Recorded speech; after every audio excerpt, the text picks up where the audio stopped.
Hello everyone, welcome back after a short interval of time. पिछला class में हम लोगों ने क्वेश्चन नंबर 14 तक कंप्लीट कर चुके थे।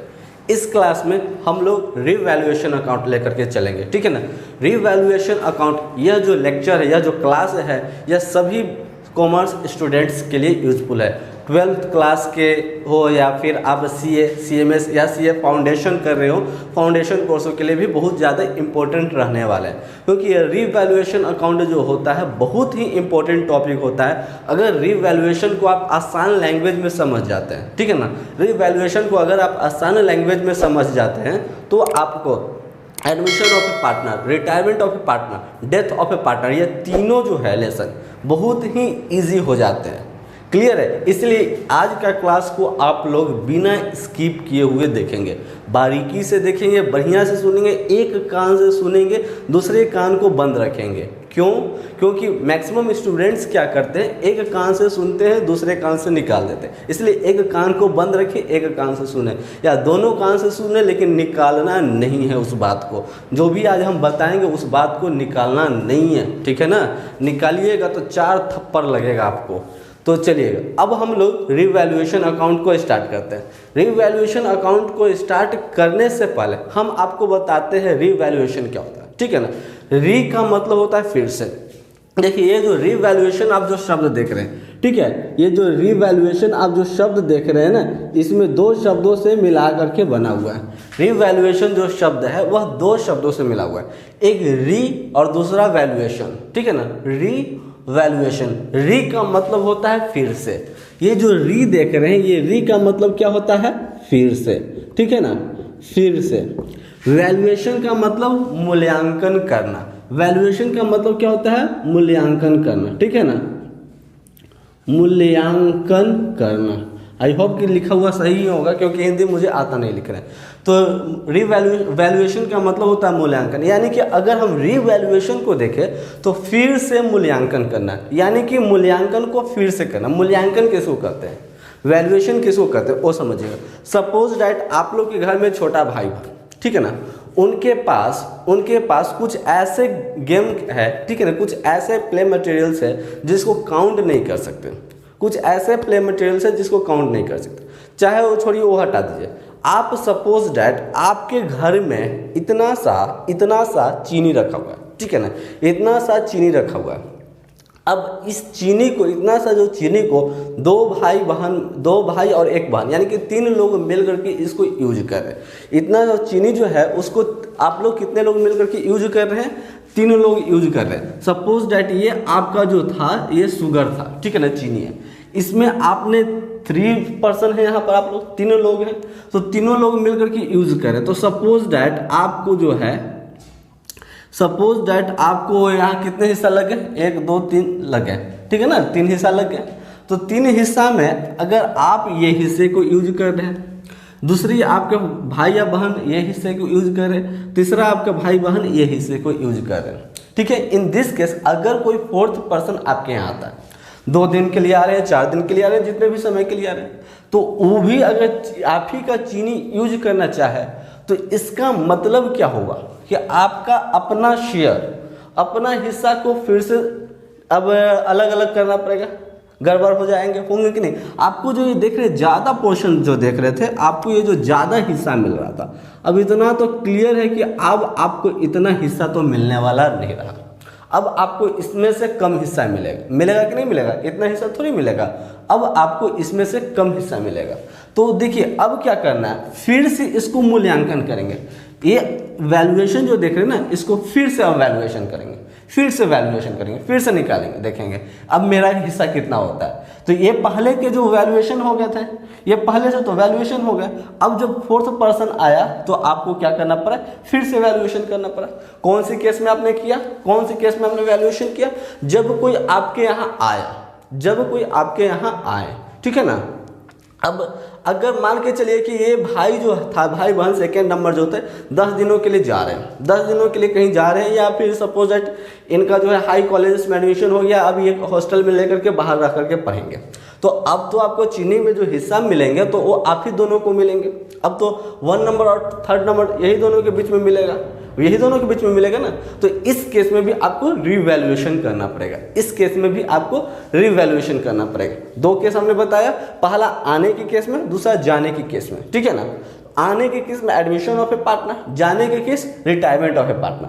पार्टनर जब रिटायर हो रहा है, फर्म छोड़ के जा रहा है, तो रिटायरमेंट ऑफ ए पार्टनर। तीसरा डेथ ऑफ ए पार्टनर, जब कोई भी पार्टनर का मृत्यु हो जाए तो वो भी समझिए कि छोड़ करके जा ही रहा है, ठीक है ना। वो दोनों के केस में मानते हैं छोड़ के जा रहा है, यानी कि admission of A partner, retirement of A partner और डेथ ऑफ ए पार्टनर, ये तीनों केस में हमें क्या बनाना पड़ता है, रीवैल्यूएशन अकाउंट बनाना पड़ता है। क्लियर है। अब चलेंगे, अब देखते हैं हमारा जो फर्म है, इतना तो आप लोगों ने जानते ही होंगे, या फर्स्ट लेक्चर में हमने बताया भी होगा कि जब भी कोई पार्टनरशिप फर्म में कोई पार्टनर एडमिट हो, रिटायर हो या फिर डेथ हो, जब कोई पार्टनर एडमिट हो, रिटायर हो या डेथ हो, ये सभी केस में हम लोग क्या करते हैं, अपने फर्म को रिकंस्टिट्यूट करते हैं, यानी कि फिर से स्थापित करते हैं, कंस्टिट्यूट फिर से करते हैं, ठीक है ना। तो यहाँ पर अब हम लोग को जब फर्म में कोई पार्टनर एडमिट लेगा, जब फर्म में कोई पार्टनर रिटायर होगा या जब फर्म में कोई पार्टनर का डेथ होगा, इन थ्री केसेस हम लोगों को क्या करना पड़ता है, रिकंस्टिट्यूट करना पड़ता है।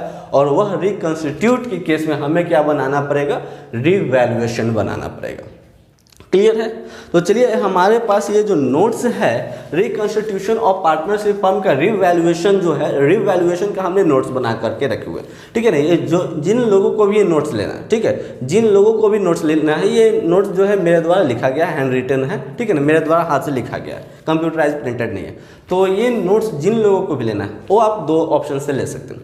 पहला, आप टेलीग्राम चैनल से हमारे ऐड हो जाइए, दूसरा या हमारे वेबसाइट पर विजिट करिए, ठीक है ना। दोनों जगह इस नोट्स जो है डाला हुआ है, रखा हुआ है, पीडीएफ बना करके डाला हुआ है, ठीक है। तो आपको क्या करना है, सिंपली अगर आपके पास टेलीग्राम है तो हमारे नीचे टेलीग्राम जो हमारे जो डिस्क्रिप्शन बॉक्स है उसके नीचे टेलीग्राम का लिंक दिया हुआ होगा, वहाँ से आप जो है टेलीग्राम चैनल पर रीडायरेक्ट हो जाइएगा। वहाँ से आपको सर्च करना है रीवैल्यूएशन नाम के, कहाँ पर लिखा हुआ है आपका पीडीएफ नोट्स, उस पीडीएफ नोट्स को डाउनलोड कर लेना।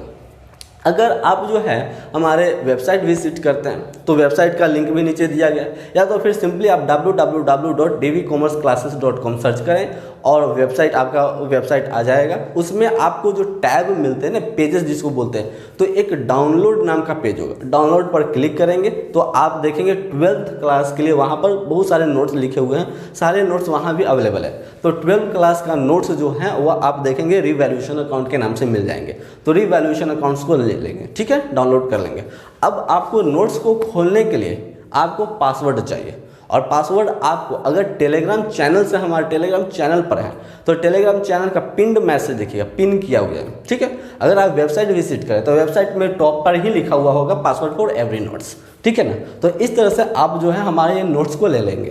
तो चलिए अब हम लोग क्या करते हैं, इस नोट्स की हेल्प से रीवैल्यूएशन को और बढ़िया से एक्सप्लेन करते हैं। कहता है कि revaluation account is an account showing profit and loss on revaluation of asset and realignment of liability.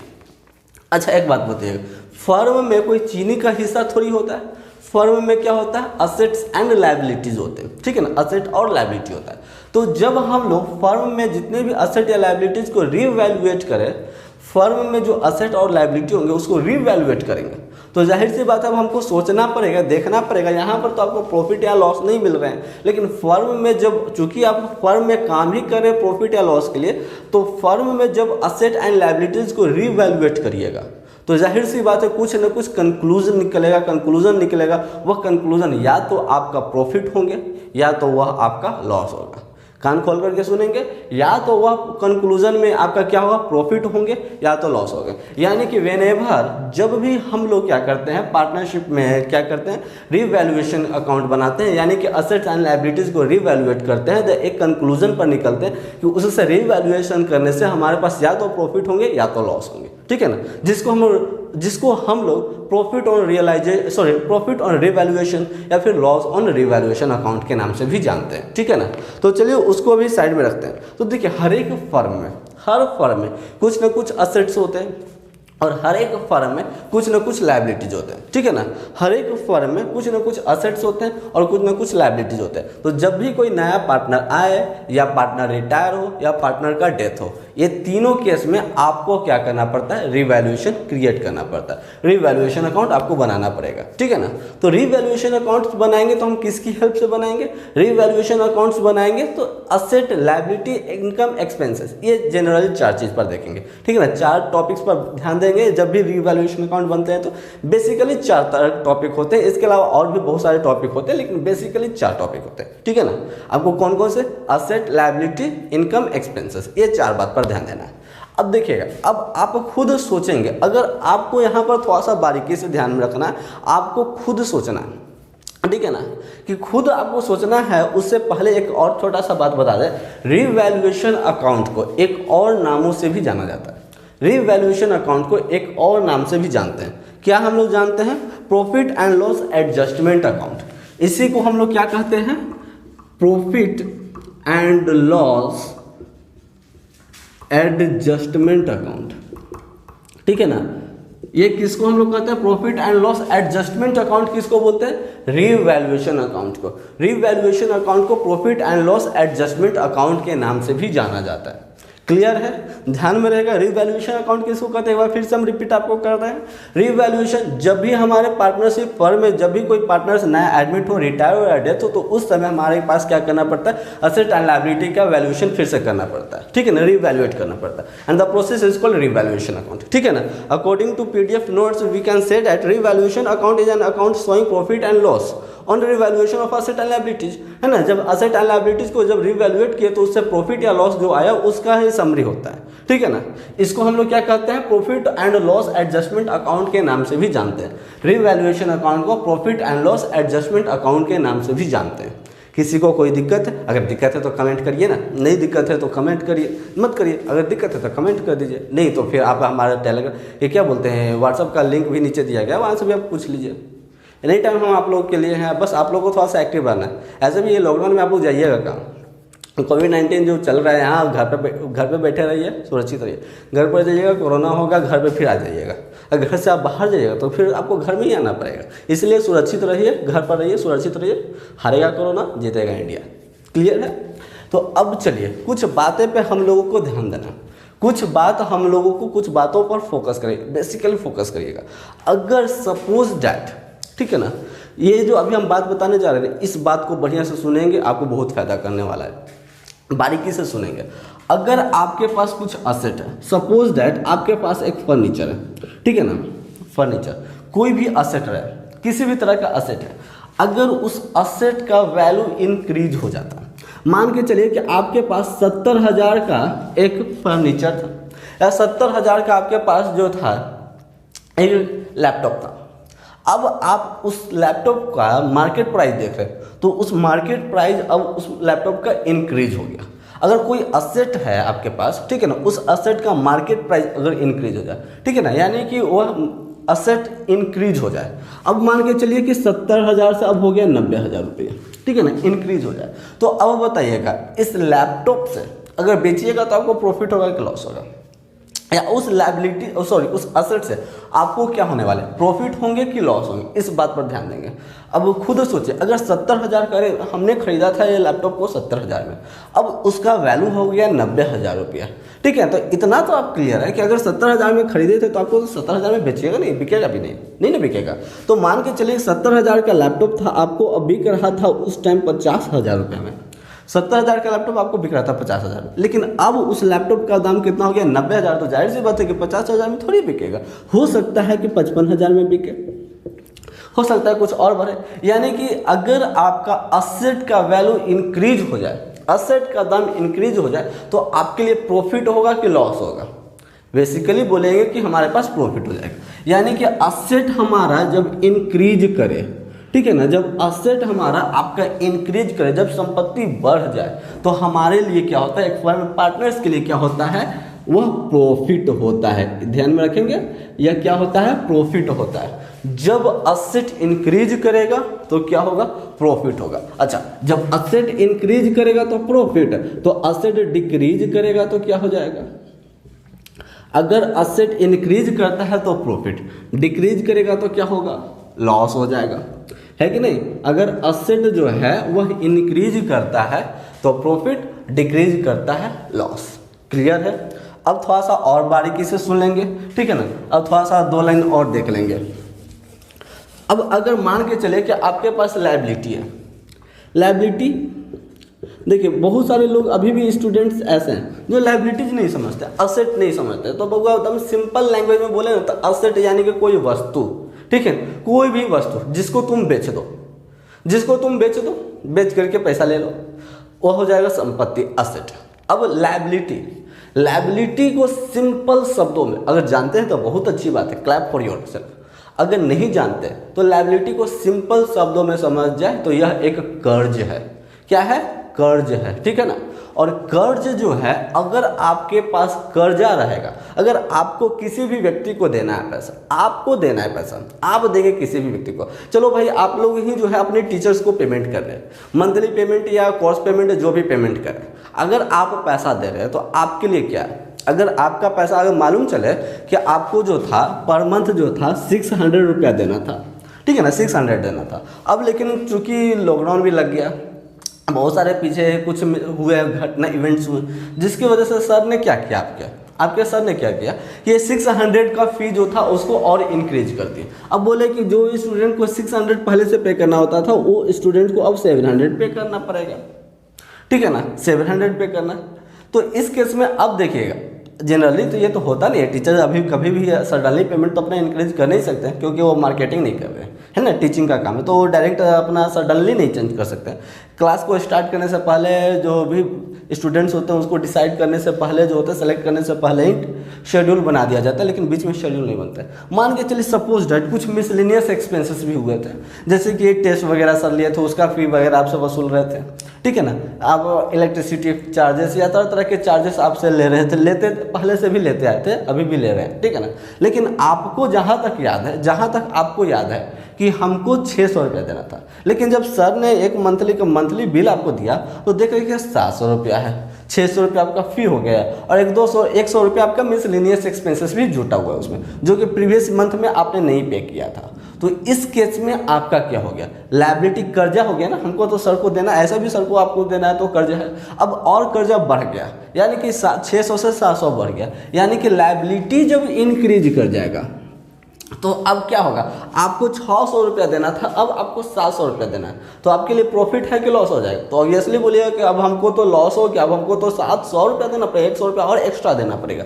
यानी कि जब लायबिलिटी इंक्रीज कर जाए, बात समझ में आया, जब लायबिलिटी आपका क्या हो जाए, इंक्रीज हो जाए, तो इनडायरेक्ट केस क्या होता है, लॉस होता है। क्लियर है। जब लायबिलिटी इंक्रीज करे तो इनडायरेक्ट केस लॉस होते हैं। जब लायबिलिटी डिक्रीज कर जाए, ठीक है ना, जब आपका लायबिलिटीज जो होंगे वह डिक्रीज करें तो क्या हो जाएंगे। अब अगर 600 रुपया नहीं देना था, सर ने बोला कि चलो भाई लॉकडाउन था, कोविड-19 था, जिसकी वजह से हमने क्या कर दिया है, आपको जो है 100 रुपया जो है ऑफ कर दिए, ठीक है ना, 100 रुपया हमने ऑफ कर दिया, छूट दे दिया, डिस्काउंट दे दिया। तो अब आपको कितना पे करना पड़ रहा है, अब आपको 500 पे करना, देना था हमको पहले से 600 रुपया, अब चूंकि लॉकडाउन लग गया तो इससे आप लोगों को बेनिफिट हुआ, अब आपको 500 ही देना था, यानी कि कर्ज था मेरे ऊपर, कर्ज जो था अब कम हो गए, 100 रुपये से कम हो गए। यानी कि अगर लायबिलिटी डिक्रीज हो जाए तो हमें कुछ 100 रुपया तो बेनिफिट मिला ना जी। 100 रुपया को हम बाजार में बहुत कुछ खा सकते हैं, और जनरली अगर गोलगप्पा खाने को बोला जाए तो आप लोग बहुत खा सकते हैं, है कि नहीं। तो 100 रुपया हमारे पास बहुत सारे रिलीफ हुए। ऑफलाइन बैच के स्टूडेंट्स कुछ है जो गोलगप्पा में बहुत ज़्यादा एक्साइटेड होते हैं, उन लोग को थोड़ा सा भी एक्स्ट्रा पेमेंट लेकर के आती है ना, तो थोड़ा सा उसको जब देते हैं रिटर्न करते हैं तो सर इतना दीजिए ना, हमको गोलगप्पा खाने के लिए हो जाएगा। तो इसलिए गोलगप्पा का हम लोग आप लोग को भी एग्जांपल दे दिया। तो गोलगप्पा खाने के लिए अगर आपको 100 रुपये मिल गया तो आपके लिए क्या हो गया, वो प्रॉफिट हो गए, है ना। यानी कि लायबिलिटी अगर डिक्रीज करेगा तो उससे हम क्या मानते हैं, प्रॉफिट मानते हैं। क्लियर है। इस 4 पॉइंट को आप ध्यान में रखेंगे। अगर असेट इंक्रीज करेगा प्रॉफिट होता है, असेट डिक्रीज करेगा लॉस होता है। अगर लायबिलिटी इंक्रीज करता है लॉस होता है, लायबिलिटी डिक्रीज करता है, प्रॉफिट होता है, ठीक है ना। ये इसलिए इम्पोर्टेंट होगी क्योंकि अभी हम जो हैं, अभी आप लोगों को हम नीड्स बताने वाले हैं, नीड्स। इसके बाद नीड्स के बाद जो हम बताएंगे आपको बहुत ज़्यादा इम्पोर्टेंट रहेंगे आपके लिए। नीड्स के बाद जो हम बताने वाले हैं वो बहुत ज़्यादा इम्पोर्टेंट रहने वाले हैं, इसलिए कान खोल करके बुआ सुनिए। नहीं सुनिएगा तो नुकसान किसका होगा, इसलिए नुकसान से बचने के लिए आप लोग सुनिए, ठीक है। नीड्स ऑफ रिवैल्यूएशन अकाउंट्स, यानी कि रिवैल्यूएशन अकाउंट क्यों बनाना चाहिए, इसके पीछे क्या उद्देश्य, क्यों बनाए, इससे हमको क्या लाभ मिलेगा। जनरली अगर कुछ आप लोगों को बोला जाए करने को तो बोलिएगा उससे हम लोगों को क्या लाभ मिलेगा। तो उसी तरह से अगर हम लोग रिवैल्यूएशन अकाउंट बनाए तो इससे हम लोग को क्यों जरूरत है, क्या लाभ मिलेगा। तो चलिए, to know the present value of asset while preparing revaluation account at the time of reconstitution. जब फर्म का रिकॉन्स्टिट्यूशन कर रहे थे, यानी कि जब हमारे फर्म में कोई पार्टनर आया था या तो फिर हमारे फर्म में कोई पार्टनर गया था या पार्टनर हमारा मर गया, इस केस में हम लोगों ने क्या किया, तो हमने तो बताया था ना अभी कि रिवैल्यूएशन करना पड़ता है। तो रिवैल्यूएशन किए तो अभी करेंट में, अभी प्रेजेंट में हमारा उस संपत्ति से, असेट से कितना वैल्यू आएगा, कितना का वैल्यू है हमारे पास, अब कितना का वैल्यूएशन, असेट का वैल्यूएशन, यह जानने के लिए हमको बनाना पड़ता है। तो ये क्यों जानना है भाई, तो इसी से ना, इसी को, अरे बउआ इसी को जितना का ज़्यादा संपत्ति मिलेगा उसको बेचेगा तो पैसा मिलेगा, और पैसे के लिए तो सारा खेल है, सारा खेल तो रुपये का है, बेचेगा तो रुपया मिलेगा। इसीलिए तो हमको जानना भी जरूरी, जहाँ पर भी आपको रुपया की बात है तो कान जल्दी खुलता है। अगर बोला जाए कि ऐसा करने से आपको रुपया मिलेगा, पैसा मिलेगा, तो कान बहुत ज़्यादा तेज होता है, एक्टिव होता है, अरे ऐसे करेंगे पैसा मिलेगा, पैसा मिलेगा, पैसा मिलेगा। इसलिए फर्म में भी अगर कोई पार्टनर का एडमिशन हो, रिटायर्ड हो या डेथ हो, तो उस केस में जब हम लोग रिवैल्यूएशन कर रहे हैं तो हमारे पास जो है रिवैल्यूएशन करने से कितना का करेंट असेट बच रहा है, प्रेजेंट में हमारे पास असेट का कितना वैल्यू है, वह जानने के लिए हमको बनाना पड़ेगा। क्लियर है।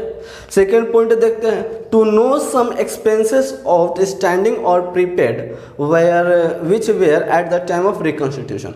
जब रिकॉन्स्टिट्यूट हो रहा था, हमारा फर्म रिकॉन्स्टिट्यूट हो रहा था, ठीक है ना, जब हमारा फर्म रिकॉन्स्टिट्यूट हो रहा तो उस समय में हमारे पास कितने का एक्सपेंसेस थे, आउटस्टैंडिंग एक्सपेंसेस, प्रीपेड इनकम कितने थे, यह सब जानने के लिए हम लोगों को रिवैल्यूएशन अकाउंट बनाना पड़ता है।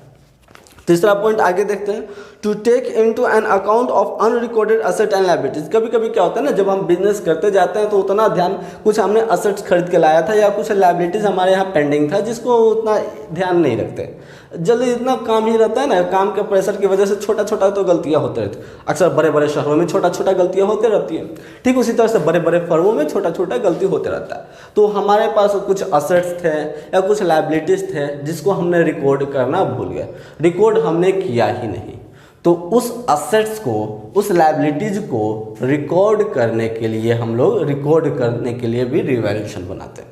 क्योंकि अब नया पार्टनर आ रहा है या पार्टनर कब जब जा रहा है तो गलती को तो हम आगे नहीं ना बढ़ा सकते हैं, उस गलती को तो जितना समय रहता है सुधार दिया जाए, अच्छा है कि नहीं। अब आगे देखते हैं, फिर आगे कहता है कि there may be requirements for creating provision और बैड एंड डाउटफुल डेब्ट्स। कभी कभी क्या होता है, हमारा फर्म का कुछ बैड डेब्ट्स होते हैं, है ना, डाउटफुल डेब्ट्स होते हैं, तो उसके लिए प्रोविज़न बनाने के लिए भी हम लोगों को रिवैल्यूएशन अकाउंट बनाना बहुत ज़्यादा इम्पोर्टेंट होता है। बात समझ में आ रहा है। तो अब आगे देखते हैं कि जो भी देखिएगा, अब हम रिवैल्यूएशन अकाउंट बना लेंगे, ठीक है ना, रिवैल्यूएशन अकाउंट बनाएंगे। ये सब जानने के बाद फर्म में जितने भी अगर पार्टनर्स कोई आता है या पार्टनर जाता है तो रिवैल्यूएशन बनाएंगे।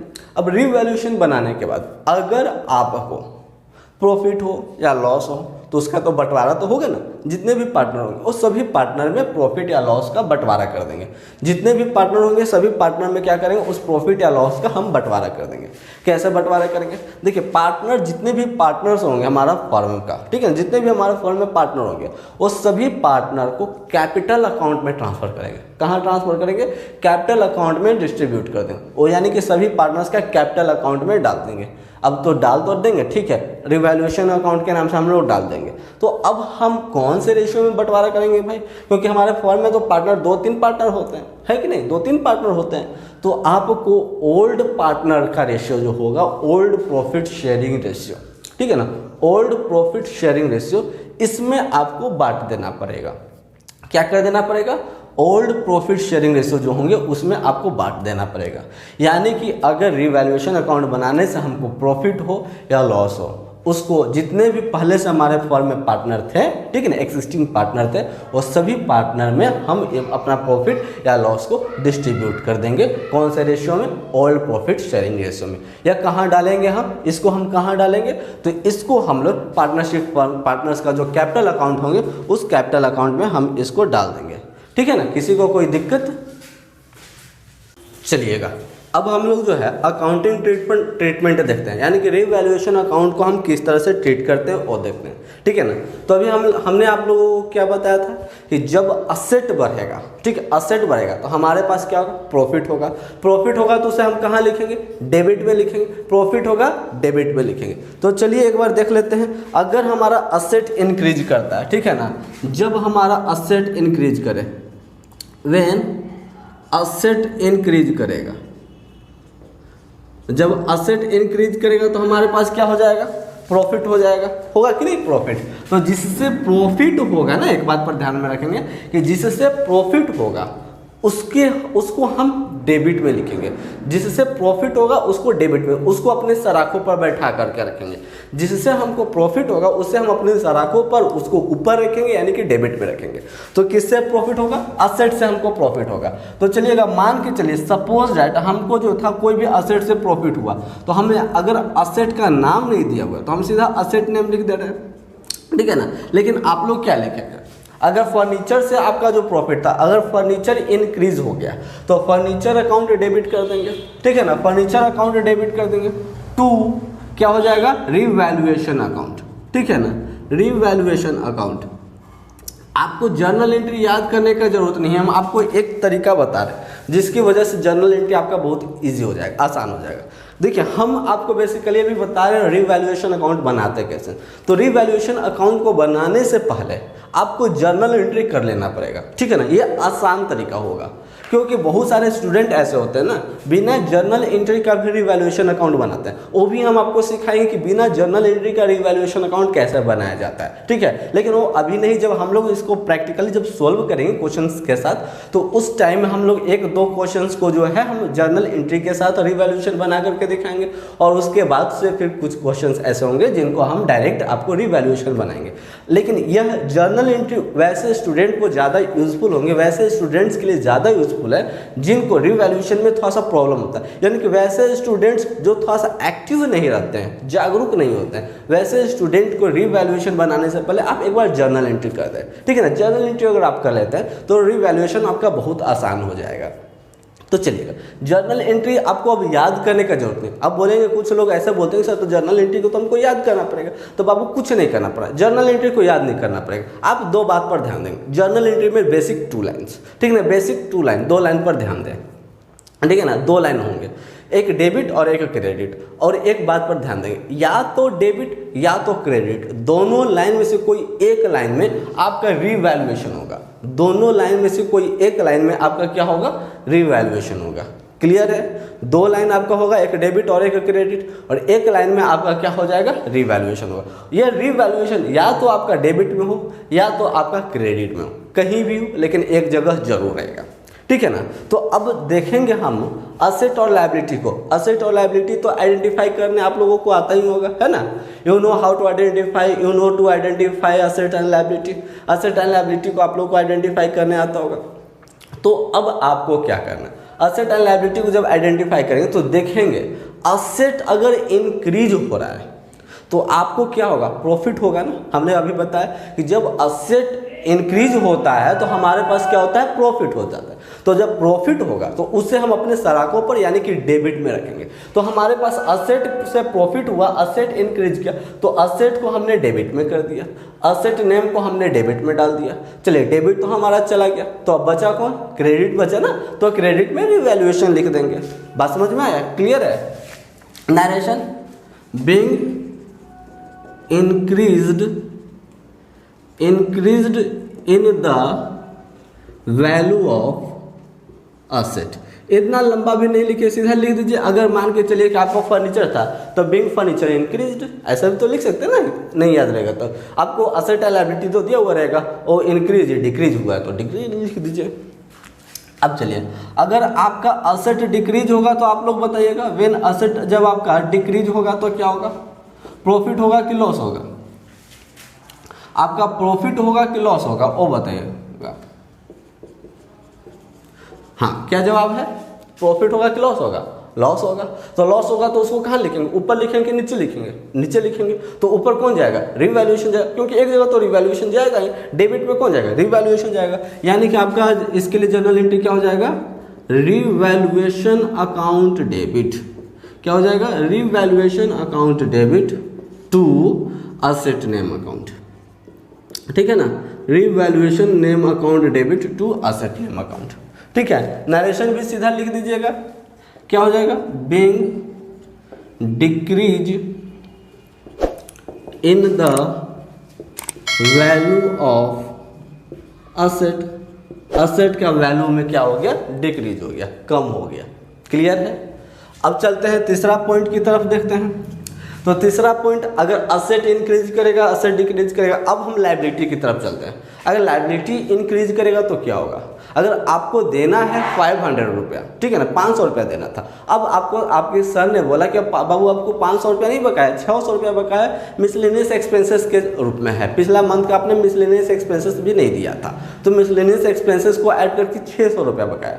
अब आपका लायबिलिटी इंक्रीज हो गया, कर्ज और आपके ऊपर बढ़ गया। तो जब आपका आपका लायबिलिटी जो होगा, ठीक है ना, लायबिलिटी जो वह इंक्रीज हो जाएगा, तो ये क्या होता है? लॉस होता है। जब आपका असेट डिक्रीज होता है तो इससे भी आपको लॉस होता है। जब आपका असेट इंक्रीज होता है तो क्या होता है? गेन होता है। तो जब असेट आपका जो लायबिलिटी इंक्रीज हुआ तो उस केस में आपके पास क्या हुआ? लॉस हुआ, नुकसान हुआ। तो उसको कहाँ लिखेगा? डेबिट में लिखेगा, क्रेडिट में लिखेगा? तो ऑब्वियसली आप क्रेडिट में ही उसे लिखेंगे। कहाँ लिखेंगे? क्रेडिट में ही लिखेंगे। तो डेबिट में कौन चला जाएगा? रिवैल्यूएशन चला जाएगा। यानी कि जब लायबिलिटी डिक्रीज हो तो आपके पास जर्नल एंट्री बनता है रिवैल्यूएशन अकाउंट डेबिट। क्या बनेगा? Revaluation account debit to, liability का नाम लिख देंगे, ठीक है ना, लायबिलिटीज का नाम लिख देंगे, लायबिलिटीज नेम अकाउंट। नरेशन क्या हो जाएगा? आपका नरेशन तो वही हो जाएगा, being increase in the value of liability. अगर क्रेडिटर आपका बढ़ गया तो being increase in the value of creditor, चाहे बीइंग क्रेडिटर इंक्रीज्ड। तो अब यहाँ पर थोड़ा सा आप लोग ध्यान देंगे, कुछ अगर होनहार विद्यार्थी होंगे तो थोड़ा सा ध्यान देंगे, बोलेंगे कि अच्छा सर बताइएगा, क्या हम जर्नल एंट्री नंबर 2 और एंट्री नंबर 3 दोनों को मर्ज कर सकते हैं, मिला सकते हैं?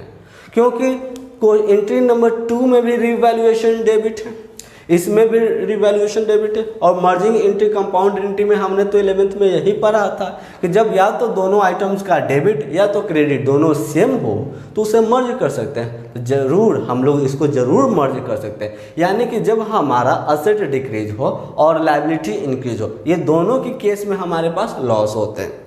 इन दैट केस दोनों की परिस्थिति में रिवैल्यूएशन हमारा डेबिट में ही होता है। तो revaluation account debit to asset name to liability name, यानी कि जितने भी असेट होंगे वो सबको लिख लेंगे, उसके जो डिक्रीज होंगे और जो लायबिलिटी इंक्रीज होंगे वो सभी को एक साथ लिख लेंगे। क्लियर है? अब चलते हैं आगे, चलते हैं 4th नंबर पर चलते हैं। तो 4th नंबर पे देखते हैं, जब असेट जो हमारा है लायबिलिटी जो है हमारा, लायबिलिटीज डिक्रीज होगा। अच्छा, तो लायबिलिटी कम हो जाएगा तो आपको क्या होगा? 500 रुपया देना था, सर ने बोला बाबू आपको 500 रुपया नहीं देना, आप 400 रुपया ही देना। प्रॉफिट होगा कि लॉस होगा? ऑब्वियसली प्रॉफिट होगा। अब बोलिए अरे भाई 100 रुपया में तो हम बहुत कुछ खा पी लेंगे, है कि नहीं? तो चलिएगा, इन दिस केस, इस परिस्थिति में हमारे पास जर्नल एंट्री क्या होगा? जिससे गेन होगा उसको ऊपर लिखेंगे। यानी कि गेन किससे होता है? लायबिलिटी से हमको गेन हो रहा है, तो लायबिलिटी का नाम को ऊपर लिखेंगे, है ना। यानी कि लायबिलिटीज को नेम जो भी होगा, क्रेडिटर, बिल पेबल जो भी रहे उसको डेबिट में लिख देंगे, टू रीवैल्यूएशन हो जाएगा। क्या हो जाएगा? Revaluation account. यानी कि जर्नल एंट्री बनता है liabilities name account debit to revaluation account. ठीक है ना। नरेशन क्या हो जाएगा? बीइंग डिक्रीज हो गया ना, being decrease in the value of asset, sorry asset नहीं, liability, being decrease in the value of liabilities. अच्छा, अब यहाँ पर भी आपका वही बात है, क्या एंट्री नंबर 4 और एंट्री नंबर 1 को मर्ज कर सकते हैं? ध्यान से देख करके बताइए तो, मर्ज कर सकते हैं। डेबिट और इसका डेबिट तो मैच नहीं करता, लेकिन क्रेडिट और क्रेडिट दोनों का क्रेडिट मैच करता है। It means we can conclude that we can merge the journal entry of entry number 1 and entry number 4। In both case we have gain, है कि नहीं? दोनों की परिस्थिति में हमारे पास प्रॉफिट्स हुए हैं। If we have profit, then we can merge the journal entry, and our journal entry will be asset name account debit, liabilities name account debit to revaluation account. In which case, when we have gain, any partners gain in a firm while preparing revaluation account, then we can say that we can merge the journal entry, and hence our journal entry will be asset name account debit, liabilities name account debit to revaluation account. I hope clear होंगे, है कि नहीं? अब जब clear होंगे तो देख लेते हैं इन असेट को इंक्रीज करने वाला, असेट डिक्रीज करने वाला, लायबिलिटी इंक्रीज करने वाला, डिक्रीज करने वाला।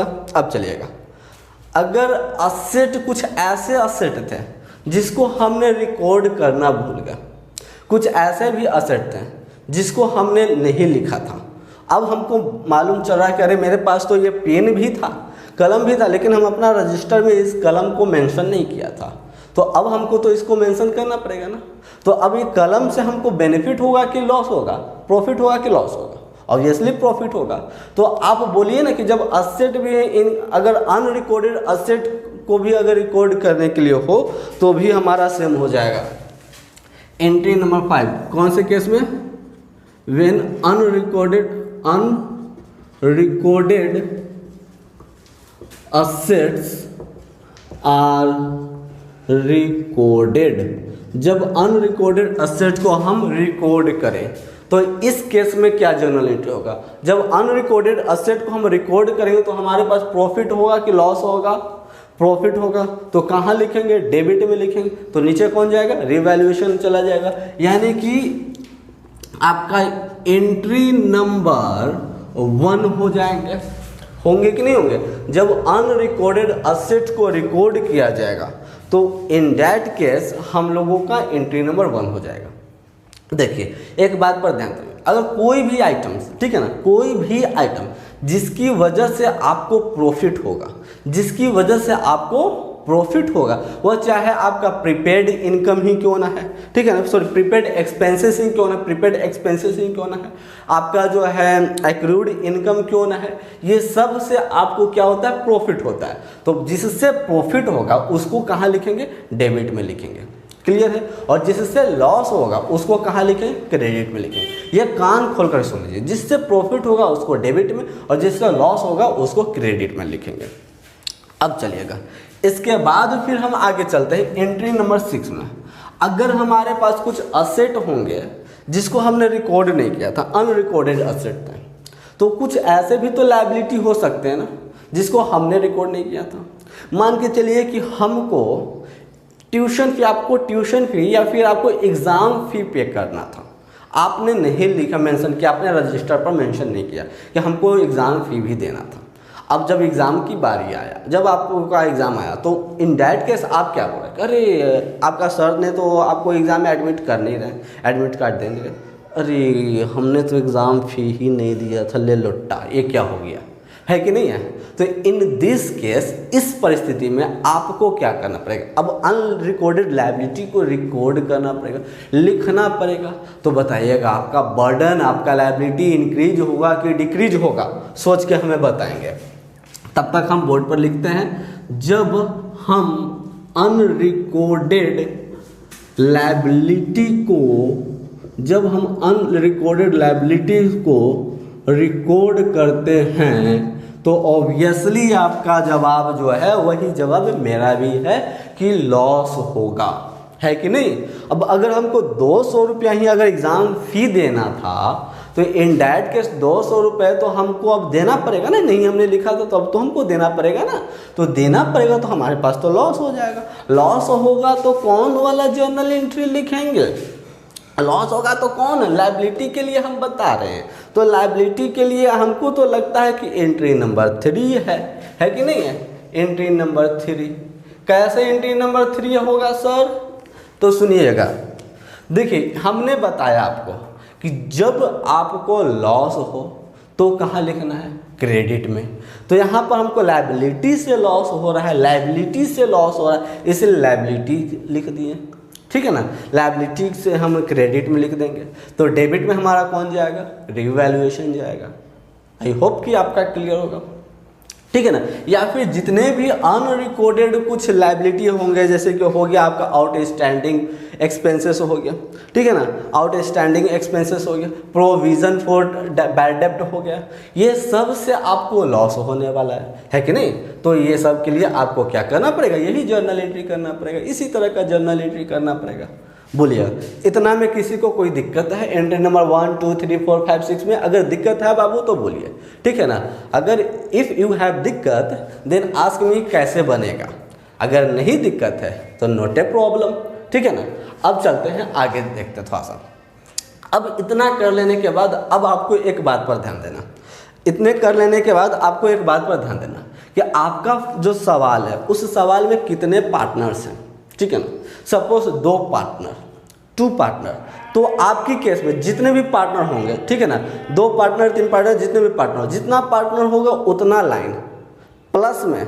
अगर इफ़ यू हैव 2 पार्टनर, अगर 2 पार्टनर है तो 2 लाइन, एक लाइन एक्स्ट्रा में, एक लाइन एक्स्ट्रा में रिवैल्यूएशन लिखने के लिए, एक लाइन एक्स्ट्रा में रिवैल्यूएशन लिखने के लिए। ये किसके लिए, पार्टनर्स के लिए।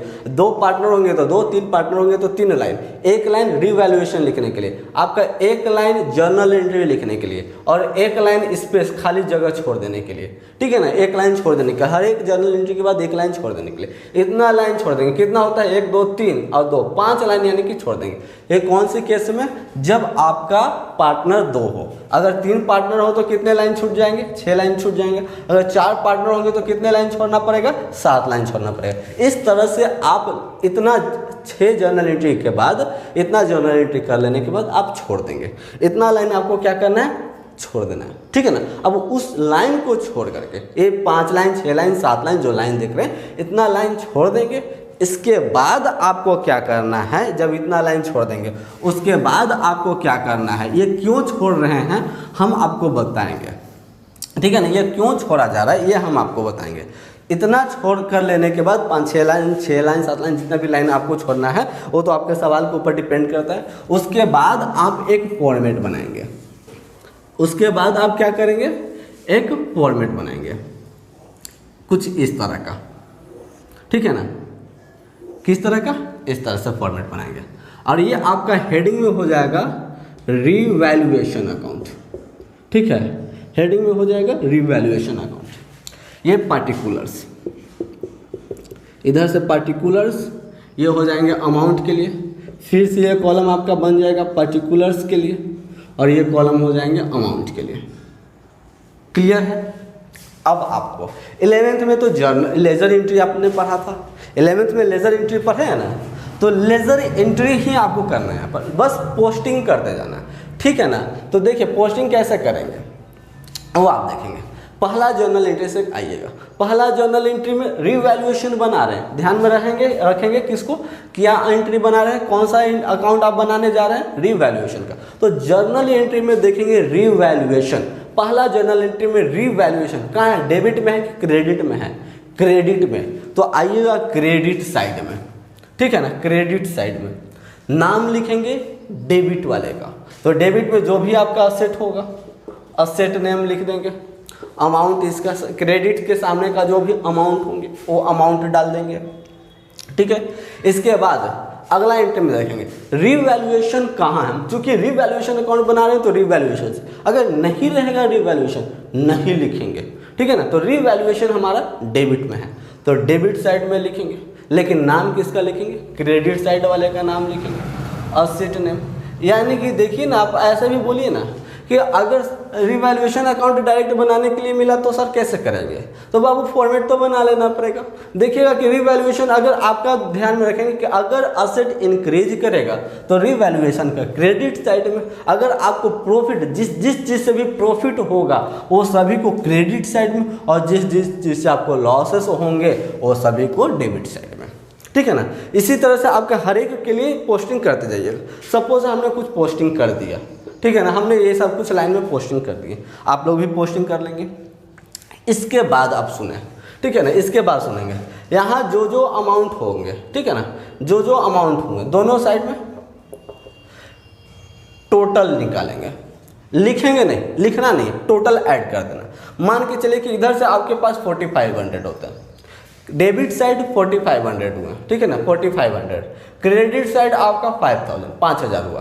तो बताइएगा कम कौन हुआ, डेबिट कम हुआ कि क्रेडिट कम हुआ, डेबिट साइड कम हो गया। अगर आपका क्रेडिट साइड ज़्यादा हो जाए, डेबिट साइड कम हो जाए, in this case we have profit. If our credit side exceed and debit side decrease, अगर हमारा क्रेडिट साइड बढ़ जाए, डेबिट साइड कम हो जाए, in this case A firm has profit on revaluation.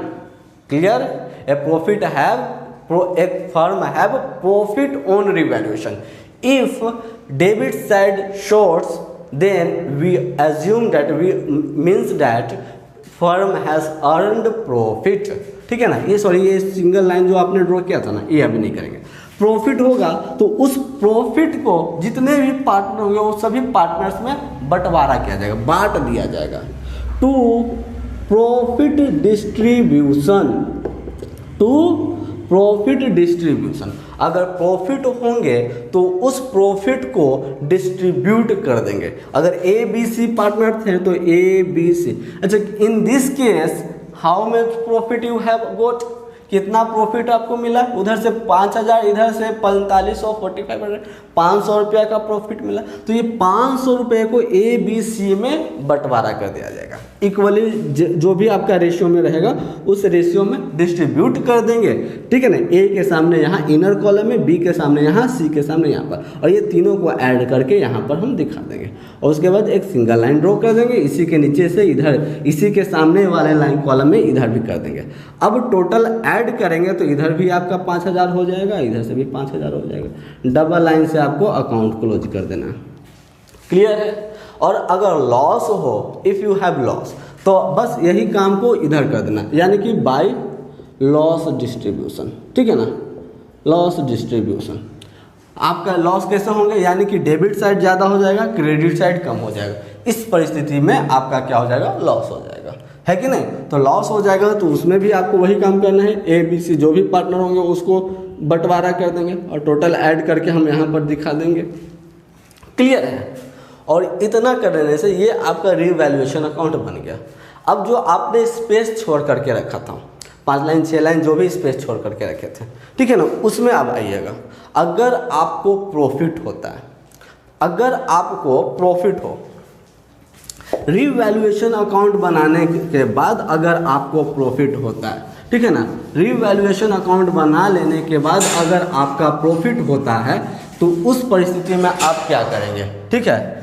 इतना कर लेने के बाद अब आपको क्या करना है, देखिए अगर आपके लिए प्रॉफिट हुआ, ठीक है ना, अगर आपको प्रॉफिट होता है तो यहाँ पर आप 7th एंट्री में लिखेंगे वेन नहीं लिखेंगे, फॉर प्रॉफिट ऑन रीवैल्यूएशन। जब रीवैल्यूएशन अकाउंट बनाते हैं और उसमें हमारे पास प्रॉफिट होता है तो उस केस में हम लोग क्या करेंगे, जब प्रॉफिट हमारा हो तो आपको क्या लिखना है, रीवैल्यूएशन को डेबिट कर देना है। क्या करेंगे, रीवैल्यूएशन को डेबिट कर देंगे, यानी कि रीवैल्यूएशन अकाउंट डेबिट हो जाएंगे। कब रीवैल्यूएशन अकाउंट डेबिट होंगे, जब हमारा रीवैल्यूएशन अकाउंट बनाते समय प्रॉफिट हो जाए। टू जो पार्टनर्स होंगे, यानी कि पार्टनर्स का कैपिटल अकाउंट को, पार्टनर्स का कैपिटल अकाउंट को हम क्या कर देंगे, क्रेडिट कर देंगे। जो भी पार्टनर होंगे वो सभी पार्टनर्स का कैपिटल अकाउंट को क्रेडिट कर देंगे। नरेशन में हम लिख देंगे बीइंग प्रॉफिट डिस्ट्रीब्यूटेड, प्रॉफिट को हमने क्या कर दिया, डिस्ट्रीब्यूटेड कर दिया, प्रॉफिट को हमने बंटवारा कर दिया, ठीक है ना। और इसके बाद अगर सपोज दैट जो आपने खाली जगह छोड़ा था ना, उस खाली जगह में ये एंट्री कर देना है। अब अगर आपका लॉस होता तो अगर 8 एंट्री में for loss on revaluation, revaluation में अगर आपका लॉस होता तो जब लॉस होता उस परिस्थिति में क्या होता है, पार्टनर्स कैपिटल अकाउंट को हम डेबिट कर देते, ठीक है ना। पार्टनर्स कैपिटल अकाउंट को डेबिट कर देंगे, पार्टनर्स कैपिटल अकाउंट डेबिट हो जाएगा, टू कौन हो जाएगा, रिवैल्यूएशन हो जाएगा, रिवैल्यूएशन अकाउंट, ठीक है ना, टू रिवैल्यूएशन अकाउंट। नरेशन में क्या हो जाएगा आपका, बीइंग लॉस को हमने क्या कर दिया, डिस्ट्रीब्यूट कर दिया, कोई दिक्कत, हमने क्या किया, लॉस को डिस्ट्रीब्यूट कर दिया। और इस तरह से हमारा रिवैल्यूएशन अकाउंट कंप्लीट बन जाते हैं। आई होप कि आप सभी को समझ में आया होगा कि रिवैल्यूएशन अकाउंट किस तरह से बनाया जाता है। अगर फिर भी आपको कोई डाउट है तो आप हमारे कमेंट सेक्शन से पूछ सकते हैं। तब तक के लिए रुकते हैं, मिलते हैं अगले क्लास में क्वेश्चन नंबर 50 के साथ।